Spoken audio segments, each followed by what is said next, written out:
So my human rights project is on Venezuela by me. Starting off with their president, this picture right here is of Nicolas Maduro. He has been president of Venezuela for 8 years. Do the citizens like him? No, they do not. Why? Because the people that disagree with him get tortured and beaten. Talking about the Venezuela citizens, right now is actually one of the worst human rights crises in the country's history. Venezuela's citizens also struggle with shortages of food, collapse of currency, and hyperviolation, which means inflation occurring at a very high rate. 75% of Venezuelans are suffering from weight loss and unemployment. This matters because if we don't do something now, their population will decrease so fast and millions of lives will be taken. COVID-19 has also not helped Venezuelans' population increase. Now to talk a little bit more about the president, to the right you will see a picture of a group of Venezuela's citizens protesting. Their signs say "No more torture."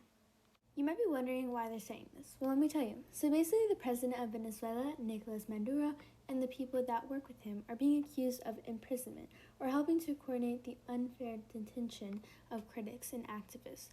They were apparently torturing with beatings, asphyxiation with plastic bags, cuts and mutilations, and electric shocks. All those things that are happening in Venezuela break these human rights laws. The right to life, the right to seek a safe place to live, food and shelter for all, no unfair detainment, a free and fair world. The right to life is being violated because the citizens of Venezuela don't all have access to live their life happily and healthy.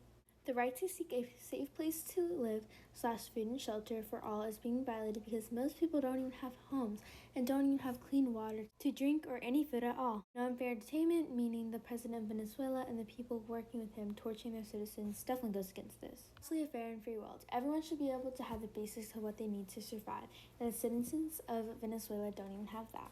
A solution to this problem. If I had any power in Venezuela, this is what I would do. I'd first start off with making food shelters all around Venezuela, and by doing that, that means more people would get breakfast, lunch, and dinner. The people of Venezuela would be more energized for the day and would also be getting the right amount of food that they need.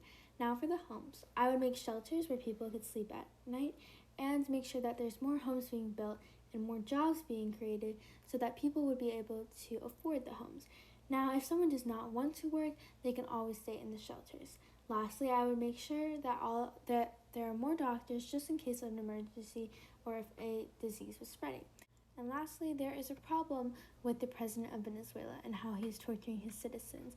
But to be honest, I don't know a great solution to this. But maybe you could get an investigator to check and see if this is really happening. And if so, make the president step down from his position and have an election where you know for sure that everyone who is running really wants the best for their country. Lastly, all the countries that border Venezuela are Colombia, Brazil, and Guyana. And that is the end, and here is all the sites that I used.